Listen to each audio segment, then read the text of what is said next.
Hey, what is up, people? How you doing? Weird hours today.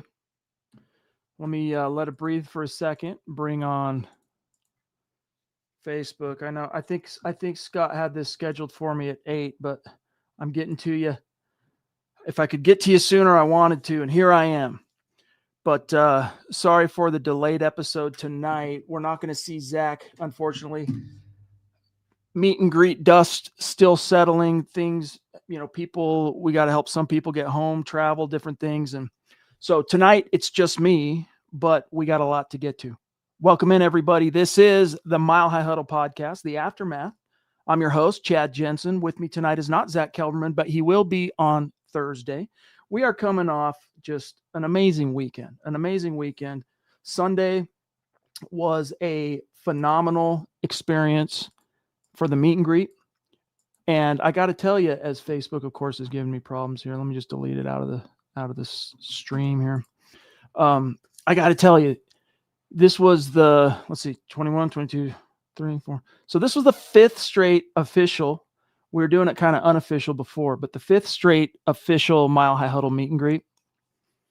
And I'd be lying to you if I told you that each year it just got bigger and better and more people flying in, this and that. The first couple of years, maybe you could say so. Last couple of years with all the weird stuff going on, even though last year was a good season for the Broncos, just kind of weird stuff going on around in the world, right?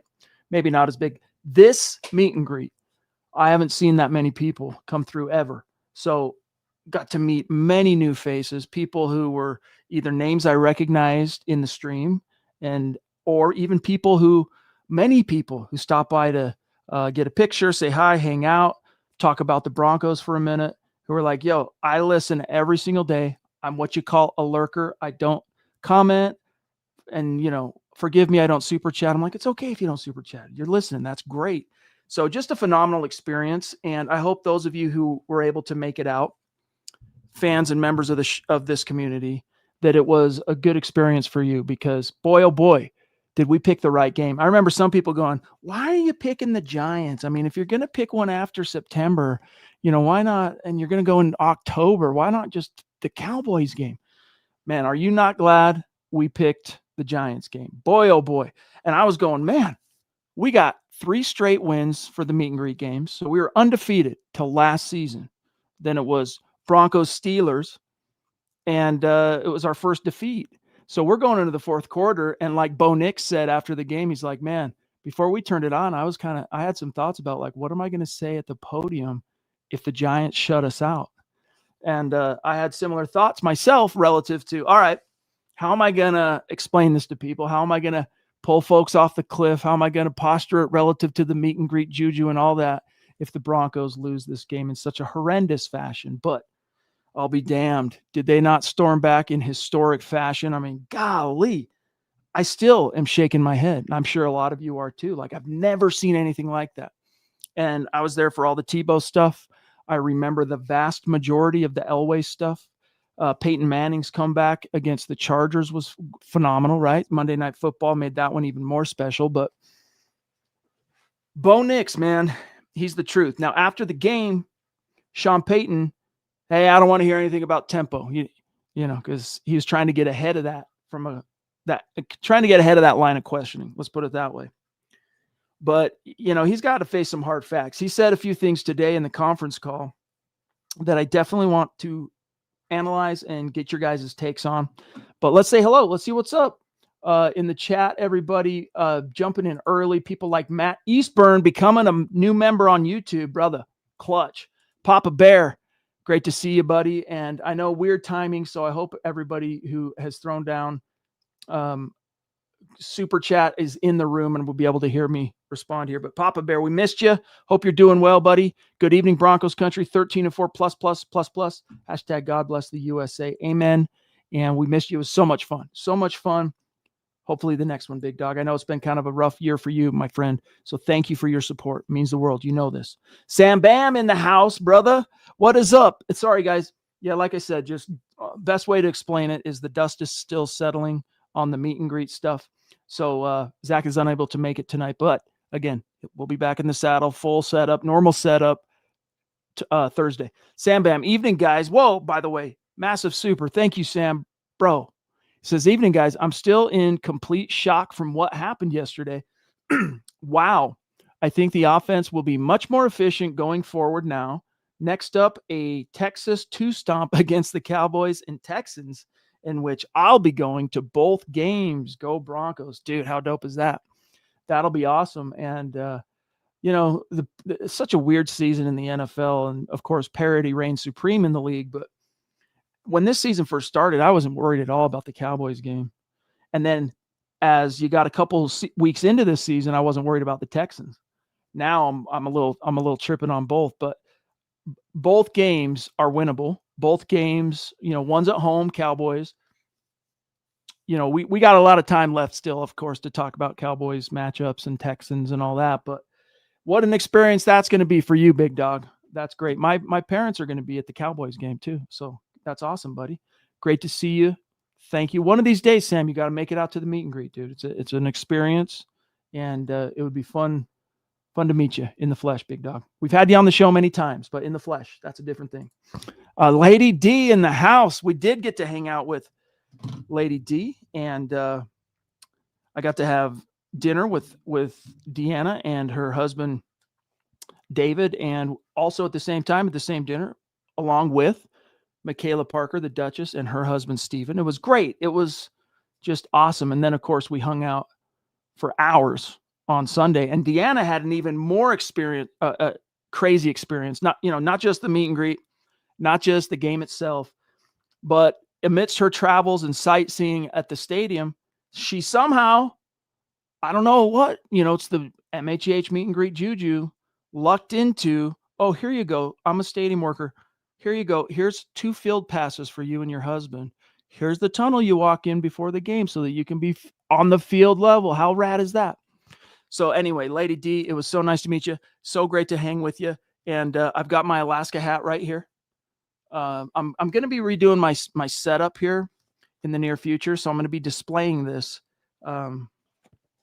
amidst many other awesome things that has been bequeathed to me by people in the community, and then my own cool little Bronco collection things.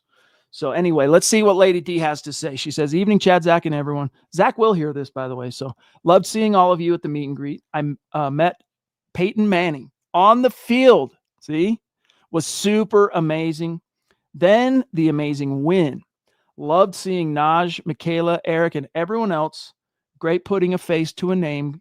Great meet and greet. Hashtag MHH for life. Yes, no doubt about it. That's one of the best parts about the meet and greet, at least for me, is putting the face to the name. And then also it's a real delight just to hear from people where they come from, how they found us, what MHH means to them. And it's really quite humbling, honestly. So I really appreciate everyone for making it out. And so many of you, like Naj, like Lady D, and even Eric's case, everybody knows he lives in Alaska, travels a long way to come to these events. And we really appreciate you. And you guys are the ones that make it actually go off, right? So thank you so much. Sorry, I had to wet the whistle real quick. Love you, Lady D, and Top Rope Super Chat. You're the bomb.com. You know this. Give my best to David. Shout to Mike Thompson. Remember after 3 games when I told people no reason to worry? Yes, I do, actually. Lady D's also gifting 20 MHH YouTube memberships in the chat. So very kind of you, Lady D. And if you are amongst those that got the membership, yeah, I'm sure they're grateful, Deanna. And, hopefully we earn their subscription beyond the first 30 days. That's my hope. Grover, I wanted to clarify my super chat from last night. Last night was kind of hectic post game because of I was having some technical problems trying to get this thing going. And then, of course, the microphone problem. We were in a house with a lot of, let's just say, passionate and celebratory Broncos fans that had a real hard time trying to be quiet for some dude doing a podcast to thousands of people. In the best sense, I'm not complaining about them. They were awesome. I mean, I'm asking, they're trying to celebrate, a phenomenal win. And I'm like, hey guys, can you keep it down? We're going to do a podcast, kind of a buzzkill. But then again, They're the ones that wanted the pod to be at their joint. Naj, dude. Naj, dear friend, dear member. So anyway, Grover, I wanted to clarify my super chat from last night. 33 points was the most points scored by a team in the fourth quarter after being blanked for the first 3. Also, Sean Payton needs to get his shiz together. Much love, y'all. Yeah, thank you for that, big dog. And that's a nice little piece of NFL history that now belongs to Bo Nix and the Broncos. How cool is that? There were quite a few little historical milestones and angles to what happened yesterday that we'll get into more and more as tonight and this week kind of goes on. But thank you, Grover, and appreciate you trying to clarify that, my friend. Chris Bell, what's up, dude? Brad Allen has a very bad track record in 2023 and 2024 for very bad officiating. They were not good, like game-changing bad. I think if a player can touch a ref, they can't push a player. I think if a player can't touch a ref, they can't push a player, hold accountable. So yeah, that reminds me, by the way, thank you, Chris. The news that came down this afternoon of Dre Greenlaw being suspended 1 game by the NFL. So he makes his Bronco debut finally, right? We're all waiting. And it was great. Ron and I were sitting in the stadium together watching the game, and we were just both getting a kick, Ron White of Orange and Blue View, getting a kick out of seeing Dre Greenlaw, make the start and make his Bronco debut. And, he played a lot more early, and then they kind of phased him out a little bit, and Justin Sternad thankfully was in there at the end, but I digress here. He finally makes his debut, and then he chases. I don't know. It's hard to know what was said. He is going to appeal, but Alex Wilcox did a screen capture, and I'll see if I can. Let me see if I can do a. I don't have Mr. Producer here, but let me see if I can do a quick share screen. I want Chrome. No, it's not going to let me. Dang it. Sorry, guys. But anyway, and you can see, I'll describe it to you. His name is Alex Wilcox, at Alex Wilcox TV on X. So I'll describe what I'm seeing here. Okay. It's the final kick. Will Lutz nails it, right? Broncos are celebrating. And then all of a sudden the bench empties and the Broncos come on and they're celebrating with the guys who are on the field. And then Greenlaw, he's chasing that ref with his helmet off, and you could see him point. He's hollering something. Then the ref pulls out. He starts pointing. He pulls his yellow flag as if that's going to do anything. The game's over. And he starts pointing at Greenlaw. And then, it cuts out. The clip cuts. So it's a 1-game suspension. And, we didn't have that news this morning when Sean Payton was holding court via conference call. So I really, really, really would have liked to have heard what he had to say. But as you know, Sean Payton was not at all happy with the Allen officiating crew yesterday, and even got a whatever it was, unsportsmanlike conduct for that Riley Moss. Terrible call. Like utterly horrendous call that if it's not for the just sheer will of Bo Nix and the offense, that call just hands the game to the Giants. Here you go. You win. And so I understand why Dre Greenlaw would have been upset. I understand why Sean Payton would have been upset. Although at the podium yesterday, I'll tell you, in case you missed it, I'll tell you what. Let me see. Sean Payton. Let me see if I can find this quote. Normally, I'd find it while Zach's talking, so there's no downtime here. But I'm just seeing. Okay, here's what he said on the Giants' final touchdown drive, which remember included 2 highly questionable calls. The first one was on a 4th down and long, where it appeared the Broncos they connected on the pass, Jackson Dart. But it appeared that the receiver was tackled well short of the sticks, but they didn't even measure. Why? Because Jackson Dart was scrambling. He comes forward and basically makes himself a runner. And as he lets it fly, he's getting hit by John Franklin Myers. So they just throw the roughing the passer. Earlier in the game, Bo Nix legit gets contact to his helmet on a very physical, tough, violent hit. No call. So that gives them not only a new set of downs, but moves the chains another 15 yards from that completion. And then we cut to Jackson Dart just throwing a prayer, and Riley Moss, it was short of the receiver. Riley Moss had his head turned. They were both fighting for the ball. It was not pass interference. So Sean Payton, this is me explaining the context. You guys saw it. You probably don't need me to explain the context. But when he was asked on the Giant, hey, tell us about that final touchdown drive. Because remember, it basically gave him the ball on the half-yard line or whatever. Quote, I can't criticize the officials, but I can disagree with them. I can disagree with Pat Surtain being offsides. That was total BS. I can disagree with, now he kind of started trailing off, and then he says, now, 4th and 19, this was the roughing the passer on JFM I just mentioned. That's one of tomorrow's deals. We have to learn from that, because either way, two things happen. The first down is gained by the completion, or let's say it's incomplete. The first down is gained by the roughing. So that's one of the corrections and one of the things that will be important to address tomorrow. I'm telling you guys, heat of battle. It's not like he was chilling in the pocket. Oh, defenseless. He was scrambling and buying time. He was fair game, and it wasn't like way late. It wasn't like shot to the head. So that's Sean Payton, in my opinion, couching a little bit, trying to take some of the heat off, because maybe he heard a little something through the grapevine about Dre Greenlaw chasing the ref. What about, hey, coach, that defensive pass interference call on Riley Moss? Quote, I can't criticize him. I probably didn't have, to answer your question, a good enough view. What did you guys think? And then, kind of the smile. In other words, coaches can be, teams and coaches can be heavily penalized for publicly criticizing officiating crews. So Sean Payton is smart enough to kind of walk around the peripheries of that. And we're very fortunate, Chris. Let's be honest. We're very fortunate that the Broncos managed to defeat both the Giants and that officiating crew. It was just ridiculous, man. The Broncos have for some reason, they have painted a target on their back with the officials this season. I don't know. Some of it, yeah, procedural. Some of it, hey, encroachment because you'd mistimed the snap or whatever. That Surtain one was not offsides.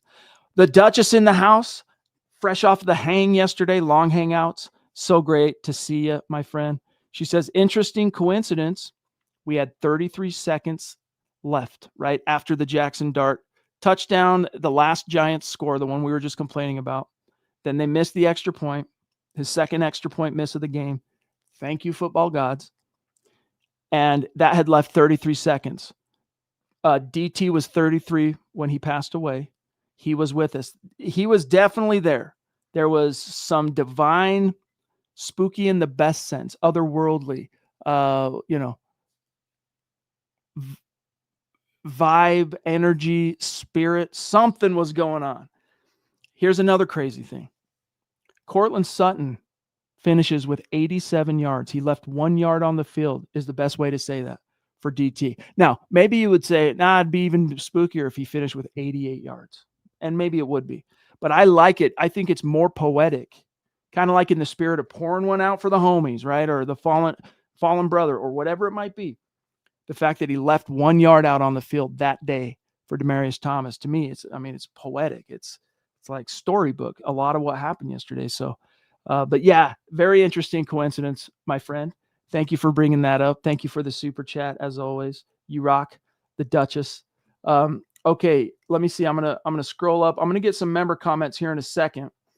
Yeah, Roy, it was great. Great to see you. Roy came out. That was awesome, dude. We got a picture. It was dope. Awesome to meet you guys, he says. It was great to see you, buddy. Taylor Christensen. Yeah, Greenlaw suspended. Craziness. Cowboys are going down. Well, again, Greenlaw is appealing the suspension. It's going to be a he said, she said.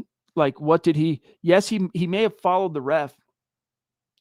Where it gets into perhaps indefensible territory, and I don't know this is the case, is did he really threaten him? Or was he just criticizing him, saying, ha ha, no matter what you tried, you couldn't stop us. We got the win. Ha ha. Or, was he kind of poking at him, or was he threatening him? So I don't know. But it was great to see Greenlaw on the field. And man, he's so physical. Okay, let me see. Where's Phil? Here he is. Tucson Phil in the house. Good evening, Chad. I got to say, that was a trash offense yesterday until the fourth. I love the win, but at some point soon, we have to see better play calling and execution. So that brings me to today. In fact, Zach just got an article up on this, guys. It's the top story at Mile High Huddle right now, if you go to the homepage. And during his conference call today, he took 1, 2, 3, 4, 5, 6, 7 questions. Hey, Coach, how do you evaluate what you're doing on offense? In other words, to your point, Phil, we're talking now the past 3 games, 2 terrible. I'll give it a little bit. I won't count the third quarter in Philly. 2 terrible quarters in Philly. Basically 4 terrible quarters in London. So there's 6. 3 terrible quarters yesterday, right? That's 9 out of the last possible 12. What is going on? And yet we see Bo Nix and everyone around him can make plays when the shackles come off, when the strictures, the huddling, all the stuff. When you just say, here's the play, go out and do your thing, and you play with a little tempo, etc. It's such a striking difference. What do you say about this, Coach? Right? Quote, on what they're doing on offense, quote, I think you start with who. Who is it we're asking to do certain things from a personnel standpoint? There may be some guys whose playing time goes up and some might begin to diminish.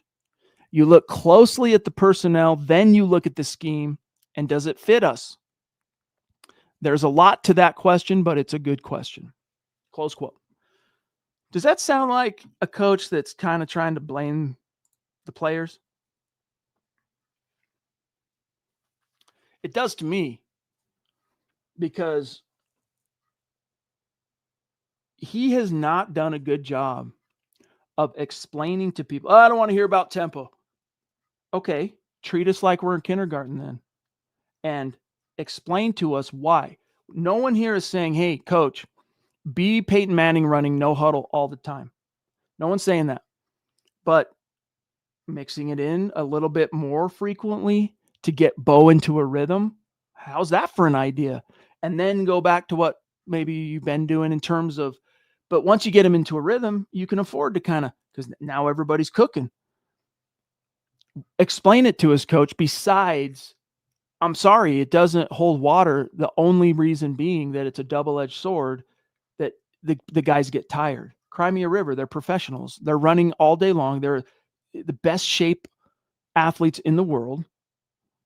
What are we talking about here? They're not out there for 60 minutes. Tell the Peyton Manning's Colts. Tell the Peyton Manning Broncos.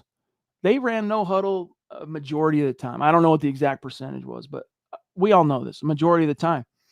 So what's the real reason, Coach, that we have this aversion to tempo until we don't have a choice? And time is our enemy now. Boom. And all of a sudden, miracles sprout forth, right? It's getting old. I'm with you, Phil. I'm with you, big dog. Thank you.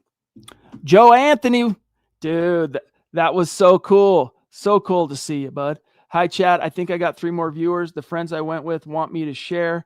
Please send me your info so I can get the pictures we took to you. Okay, bud. The easiest thing to do would be to email them to me, milehighhuddle@gmail.com, milehighhuddle@gmail.com, and I will include them in the big post I'm going to be doing tomorrow. All right. So thank you for the super chat. It was so great to see you and the misses and all that stuff, buddy. Thank you, pal, for the super chat today. Really, really appreciate you. All right. Ralph, what's up, dude? I don't know. I don't know. I'll tell you, Zach wasn't by the time we got to doing the post game, whatever libations he had indulged in during the tailgate, I think had burned off. But it was so hot if you were in the sun there, man, you could have been drop dead stone 3 sheets to the wind, and that sun was, burning it off quick. But dude, so great to see you, Ralph. Ralph brought something to the meet and greet that he bequeathed to me that I'm not going to talk about right this moment, but I will very, very soon, because it's one of the most amazing gifts I've ever been given. So, Ralph, that thing's particular day in the sun is coming. Trust on that, my brother. It was so great to see you. Albert, we missed you and Michelle. He says, does the Mile High Dutchie? DT passed away 4 years ago at 33 years of age. Broncos comeback with 33 points in the fourth. Has DT written all over it, no doubt. And that was another reason why we chose the Giants game, was because I knew they were inducting DT and honoring the Super Bowl 50 alumni 10-year anniversary. So I'm like, this is great. It makes it an even more special occasion. And I got to tell you, dude, being in the stadium for that halftime presentation where the Super Bowl 50 team comes out, Wade Phillips is coming out with the Lombardi like this. And, Emmanuel Sanders, I talked about this last night on the Gut Reaction, but Emmanuel Sanders, I wouldn't call it a speech, but his message, he took the microphone and did a great job. And at the very end, man, he couldn't help it. He got a little choked up. And as soon as I saw that, man, I got choked up. And as Zach said, I don't know if there was a dry eye, because then, he kind of ended it. Then the Walton Penners got up and unveiled the Ring of Fame official portrait of DT, which was really cool. Then it was time to actually unveil, which up in the rafters, they had a Ring of Fame kind of banner covering the new spot that was there for 88 Thomas, which was right next to Peyton Manning, by the way. And Peyton Manning pre-game, he had heard that that's where they were putting DT, was right next to him. And he got choked up talking about DT. I mean, it was just emotions, but seeing them lift up the banner and to reveal DT, 88 Thomas right next to Peyton Manning. And then, cutting back to the field, and everyone's there just like, you could see guys are choked up. By this point, Emmanuel streaming tears. I mean, it was poignant. It was emotional. It was both heart-wrenching and heartwarming, So phenomenal experience. So grateful to have been there to witness that. Ang, what's up, dude? I never catch you live. Bad QBs don't come back from that. I hope our offense. Exactly. So if Bo Nix was a bad quarterback, you don't orchestrate that historic of a comeback, right? I hope our offense catches something after that, catches streamed after that. I'm not sure what you mean there, but going to need at least 24 to beat Dallas. Much love. Yeah, Dallas, man, what are they? The number 1 or number 2 offense in the NFL? Them and the Colts, man. Can you believe that? The Colts? Wow. And we should have beat them. We all know this. So, yeah, Dallas.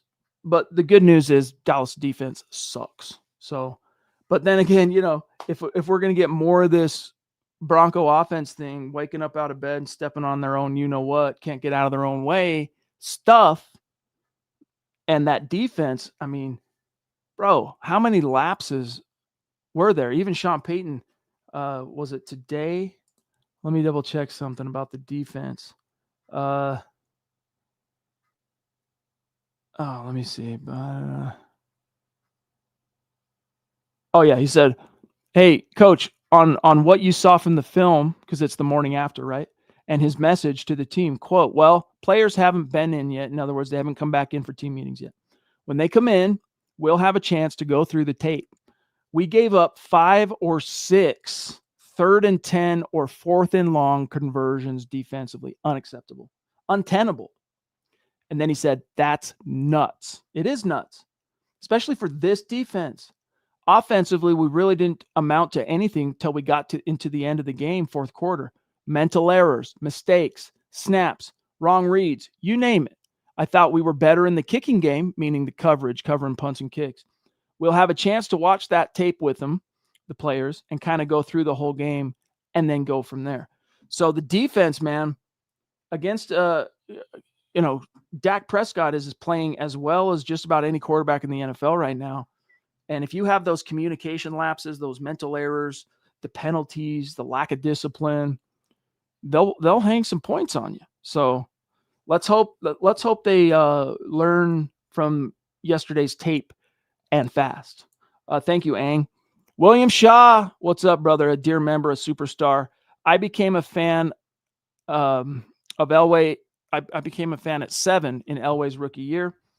You can feel the same vibes. No exaggeration. The game is just never over when Bo is in the game. Hashtag RIP 88. Yeah, well, I mean, you look at some of the numbers, like already, you look at like most rushing touchdowns by a Broncos quarterback. It's basically John Elway, Tim Tebow, and then Bo Nix tied with Jake Plummer. He's not even 2 years into his career. And you're going to see that more and more. Russell Wilson's up there, by the way. Sorry, I forgot Russ. But Russ, as much of a disappointment as he was for us relative to what we gave up to get him, he is a Hall of Fame caliber resume quarterback. Didn't work out here and everything, but let's put it this way, he's a known quantity. He's not a Kyle Orton, blah, blah, blah. It didn't work out. My point is, Bo Nix is already on that level in a sense. And I'm with you, man.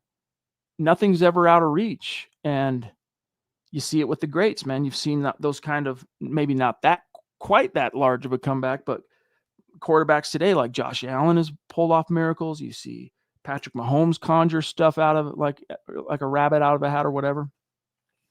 Bo Nix is becoming one of those guys, but they got to get to the bottom of this whole stink it up for 3 quarters thing, man. They got to. Thank you, William. Michaela Israel, what is up? Oh, wow. Okay. This is interesting because when we were having dinner, I don't think she would mind me saying this. Michaela Parker asked me, hey, when's the last time you heard from the other Michaela Israel? And I thought about it for a minute. I'm like, I don't know. It's been a minute. It's been a while. And so she was asking after you. I was asking after you. We were trying to figure it out. Here she is. So your ears must have been burning Friday night, my dear. She says, hey, MHH fam, sorry, I've been MIA. I welcomed a new member into the family. Baby Cordell was born in May, and life with a baby gets hectic. Cooper says hi, her son Cooper. Coop, bro. Hey, congratulations. That is amazing. Great news. And happy for you, Michaela. Thank you for checking in and throwing down a super. So cool. But yeah, really cool. It's kind of crazy. We were just talking about you the other day. So thank you for checking in with us. Give everybody our best, and go baby Cordell. How cool is that? I know Michaela will love to hear that. Michaela Parker. Casey Nickel was there in the flesh, hanging. He brought his wife. He got the big, chain with the D, the classic D,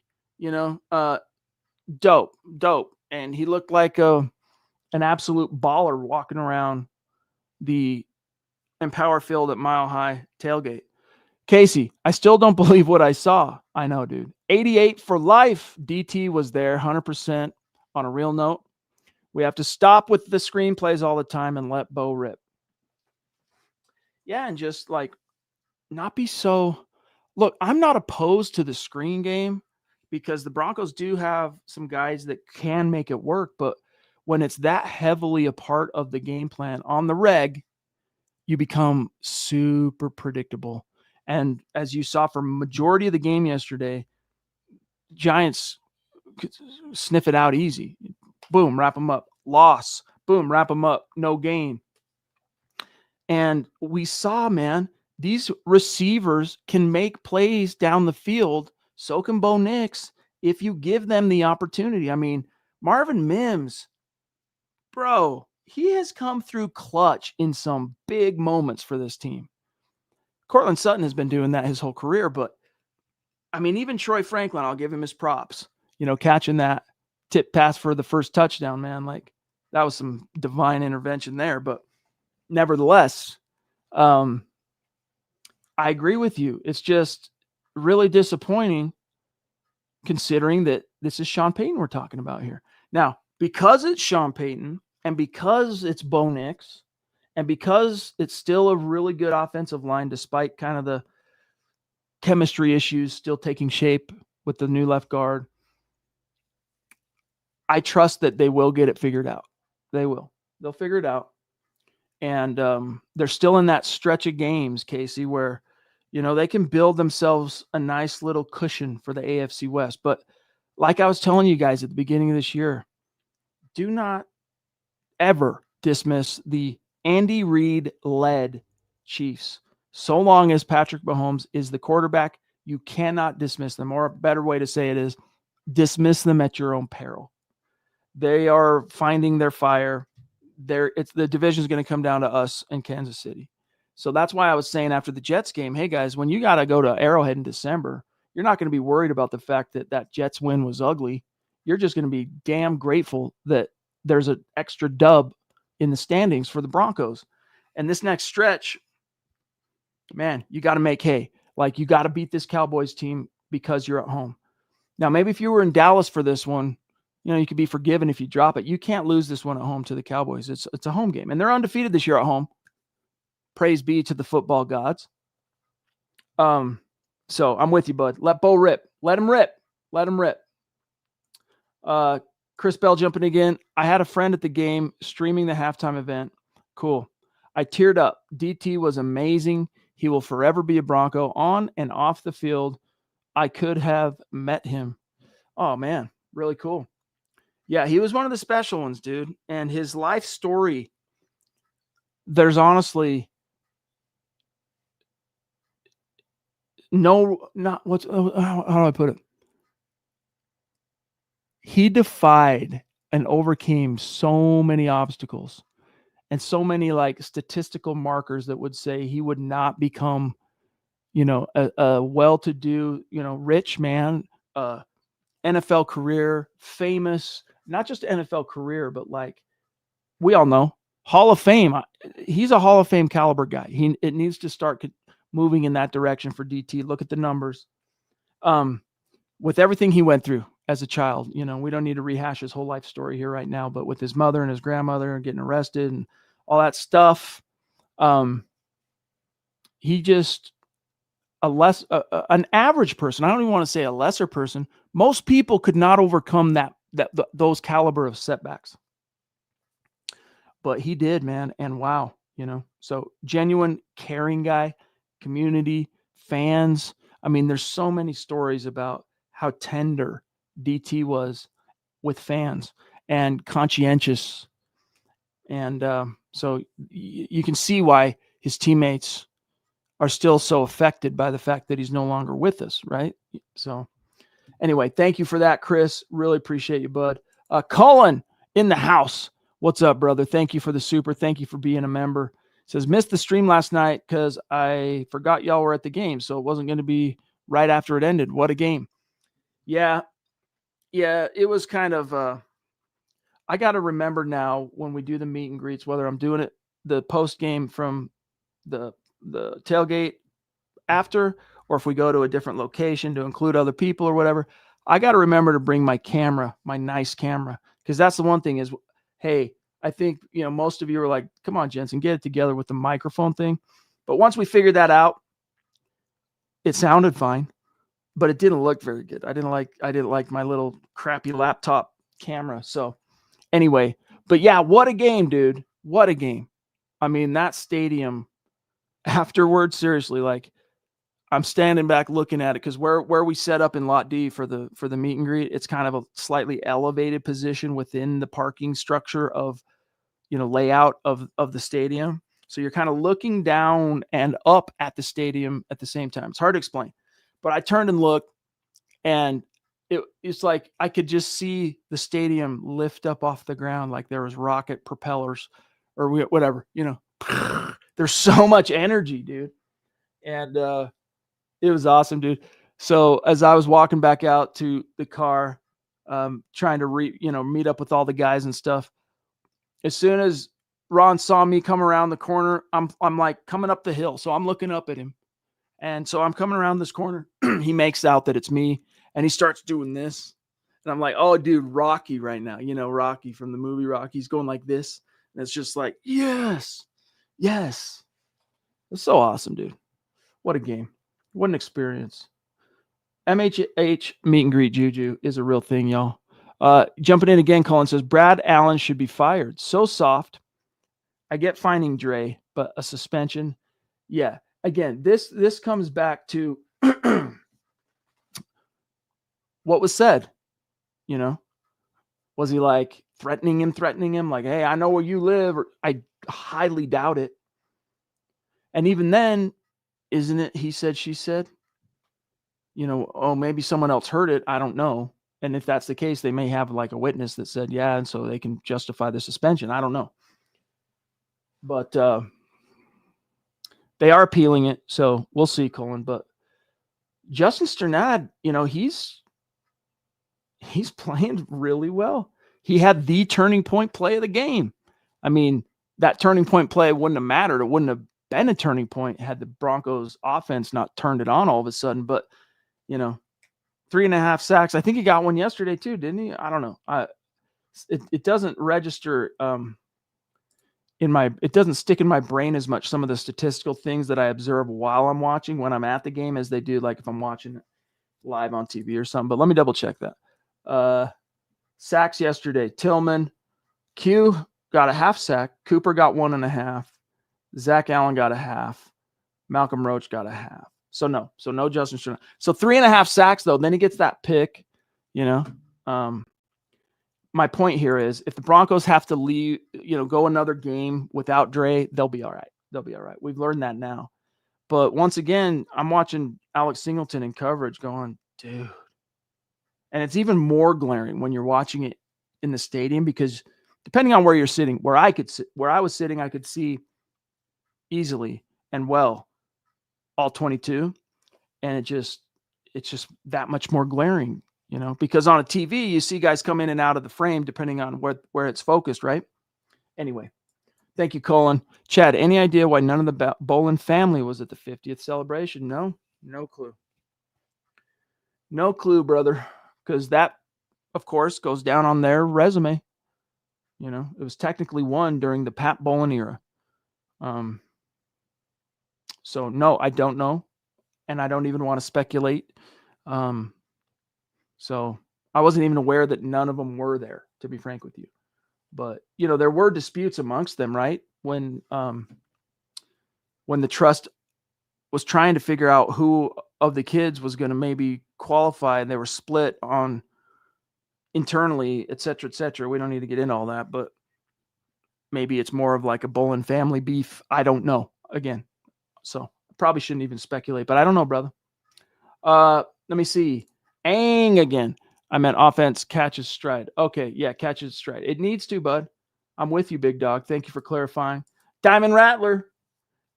Diamond J Rattler in the house. Mile High salute. Right back at you, big dog. Right back at you. Come to the meet and greet next year, bro. It will be memorable. Trust. Patrick McCracken says, I would love to add David Njoku to Denver's tight end room if he's healthy at the trade deadline. He's a guy that, there have been, what's a good way to put it, credible NFL sources have linked him, not in a sense of to Denver, not in a sense of, oh, Denver would be interested in linking, but like would make a lot of sense. But hey, man, Evan Ingram, again, he made some plays. It took until the fourth quarter for it to come out in the wash, but he made some pretty serious plays yesterday, late for the Broncos. Moved the chains. It was good to see. Brandon R3310 jumping in, not only on Super Chat, but a member. Brandon, dude, thank you, brother. Thank you very much. Appreciate the support, big dog. Ronk, DeMarcus Ware said he will keep trying to get Demaryius Thomas into the Hall of Fame. He belongs in the Hall. He really does, dude. But here's the problem. Here's the problem that's going to hold Demaryius back, his candidacy, as I see it. I'm not trying to speak this into existence. I'm just telling you this is what I see as real obstacle, because a logical fallacy would be created if you were to somehow get him inducted and Rod Smith still chilling, because Rod Smith owns all the franchise records. DT's number 2. Rod Smith, not only that, had 2 rings. DT 1. So we need to get them both into the Hall of Fame. I mean, you look at Rod Smith's numbers, and again, if he was a first-round pick, he'd already be in the Hall. If he was a Dallas Cowboy, he'd already be in the Hall. If he was a Green Bay Packer, a Pittsburgh Steeler, a New York Giant, you know what I'm saying? He'd already be in the Hall. So we need to get them both in the Hall of Fame, to be honest with you. Here to party, my brother, Mblex, by the way, not MBLEX, Mblex. He corrected me in person yesterday. It was great to hang with you. It was great to hang with you and your pops, by the way. Pennywise, let's go. Great band. We both love Pennywise. He says, does Mblex, Brad Allen maybe should keep his hands to himself? I'm not sure what that means. Is it from that clip I was talking about? Let me rewatch it. Let me rewatch this clip. Hold on. So, kick, it's up, it's good. The Bronco bench empties to come out and celebrate with everybody. Dre Greenlaw doesn't have a helmet on. He goes straight for the freaking ref. I don't know. I don't know. Sometimes I need Zach to interpret these things, but clarify, bro. That's what Greenlaw freaks out about. Keeps his hand. Really? Huh. Where are you getting that from? Where are you getting that from, bro? I wanna learn more. He pushes Sternad. Okay, hold on. Let me watch it again. All right. Okay, I see what you're talking about now. Yeah. I see it now. Yo, he totally shoves him out of the way. It's not like, like a flinch, like he thinks he's going to get run over. He totally like pushes him like this. Let me see where he's at when they all come on. He's like standing right in the middle of them in his defense. They all come like wild horses, Broncos, thundering into his midst. Maybe Sternad got a little close. I don't know. Let me see. One more time. Nah, that was uncalled for. Broncos have a gripe here. Greenlaw has a gripe here. But still, man, if he said anything actually threatening, doesn't matter. He'll have to pay the penance. You know what I mean? Thank you for that. I didn't realize that, Mblex. Thank you, bud. Thank you for the clarity on that. Yeah, definitely dirty. You could see like he seemed upset that the Broncos won. Here, let me just find this. I'll post the tweet in the chat here. Hang tight. If you guys haven't seen this, okay. And like me, to fully absorb and catch everything, you might need to watch it a couple times. But here you go. Boom. I just dropped it in the chat. Hopefully you guys can just click it. Oh yeah, Colby. Mecklenburg.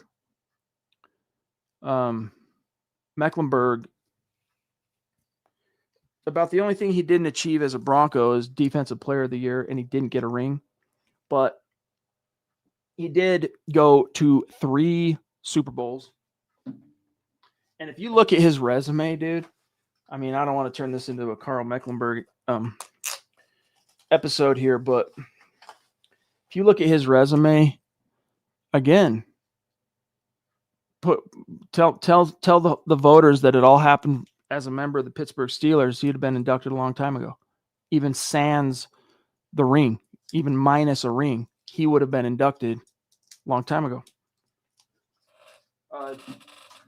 Louis Wright is another one that is genuinely deserving. He's one of 3 players on the all 70s decade team to not be in the Hall of Fame today, right? He was the guy for whom the term shutdown corner was coined by the media. So anyway, all right, guys, let me see. Yeah, dude. I know, Patrick. Mecklenburg was an absolute stud and an animal. I know, Opethian. Or maybe since it's probably after the band, Opethian. You can see, guys, he looks genuinely upset that the Broncos won the game. Look at that and tell me I'm wrong. I'm going to look at it one more time.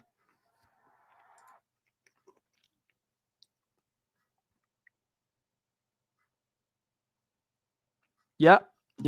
He looks displeased. Greenlaw ain't having it. Greenlaw's that guy you want for a buddy, man. He will be there. He'll lay down on the tracks for you if need be. All right, let me get a few here from the members. Brandon, he was with us, fellas. Demarius is used to being a part of magical moments. Oh, yeah. Remember the Tebow catch versus Pittsburgh, walk-off overtime playoff win? He was also like the only guy on offense that showed up in Super Bowl 48, set the record at the time for receiving production in the Super Bowl. Suffered through the Josh McDaniels depredations, Kyle Orton depredations. Did a lot of heavy lifting for Tim Tebow, but boy, oh boy, was Peyton Manning's arrival not the most fortuitous blessing for DT, Eric Decker, Julius, everyone there, man. But yeah, excellent point, bro. Ronk, Q Robinson helped Greenlaw leave the field after he went after the ref. Yeah. You could see Q was kind of like, yo, are we doing this? Wait a minute. Hey, Dre, I didn't sign up for this. Yeah. I got those ones. Okay, hold on. I got to go back up. There was a long stretch of member comments. At the airport, are you? Mblex? Safe travels, my dog. Pro 16, Bo and the Broncos are an inspiration for the rest of the league for comebacks. Yeah, I mean, they've had a couple of, it's really weird because remember that it was until last week, until the Philly game, they were the only team in the NFL that had not trailed when entering the fourth quarter. And then the Philly game, they're trailing and they come back and they win it. But that was a huge comeback. And it wasn't against a rookie quarterback. I mean, it was against a world champ, defending world champs, right? And then 2 weeks later to do it again, but even with more gusto. I mean, insane. All right, let me get back to the members. Yeah, see, Lady D, she was there asking about you as well, Michaela Israel. She says, so happy you and Cooper are back. Congrats on baby Cordell. So cool. Pearl Heater, I feel the Broncos have two opponents, the other team and the refs. It has just felt that way all year, dude. Joe Anthony, I definitely want one of those shirts with the Mile High Huddle Miracle if you get them made, or was he just...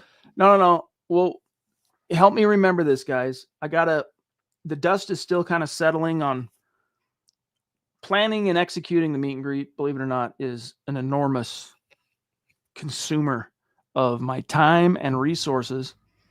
And so I need to kind of let that burn off for a second and then remind me about this, and I will get her done. I'll get a design in the merch store. It'll be dope. Okay, hold on. I want to just see. Colby, there's a picture now of the guy grabbing Moss, that receiver probably, right? Okay, we'll have to check it out. But still, I mean, it's spilled milk. Broncos overcame it, and thank God. Let me see this from DeAndre. Sean on Facebook. Sean Payton has to be better with play calling, and the players have to be better as well, including Bo.